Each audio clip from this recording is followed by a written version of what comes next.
Tech giants like YouTube, Facebook, Twitter, Instagram are attempting to silence commentators like Dave Rubin, Ben Shapiro, Candace Owens, Stephen Crowder, even Alan Derschowitz and Jordan Peterson, who present conservative commentary on current events and the state of affairs in America today. It shouldn't matter whether or not you agree with the opinions of these people. Whatever your political persuasion, you should be alarmed that their right to speak freely and openly is under attack.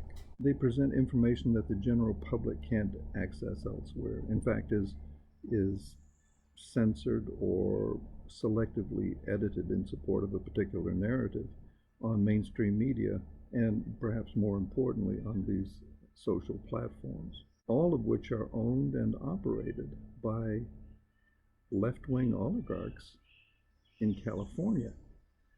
Remember, these are the people who banned the President of the United States for reasons that ultimately proved to have no basis in fact. Now, there are those who will argue that, well, these are private companies and they can do whatever they want, but that's not the case. They are, in fact, sanctioned by Section 230 of the U.S. Code, which in essence states that they operate as public platforms for the free and open exchange of ideas and information, much like a telephone company.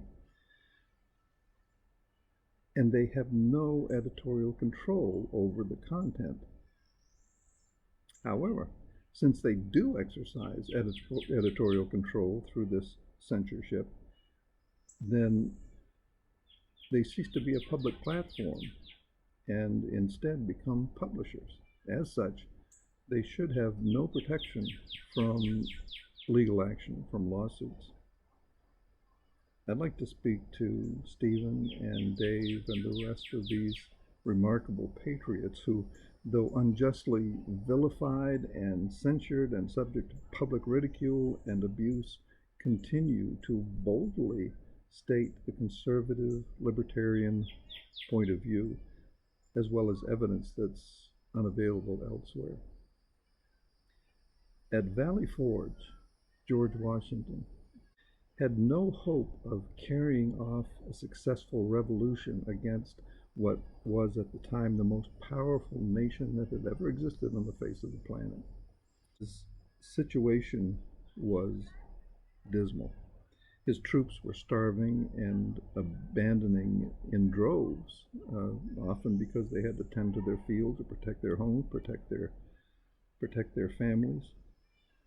Many of those who didn't flee the battle froze to death. And put yourself in his place. He had very little information, and his communication with the far-flung groups of the Continental Militia was often erratic and incorrect. He was low on information.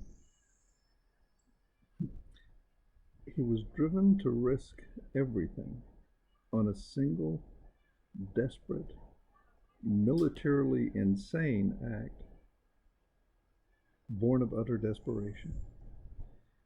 It was that act and the prayer in which it was cocooned, the prayers of those to whom liberty and freedom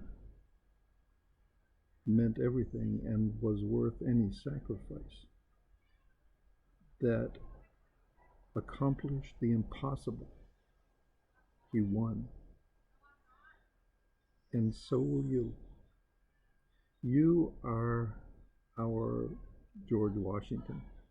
You are our Culper Spiring, our Agent 355, our Hercules Mulligan, our Sarah Smith Strong, our Cato.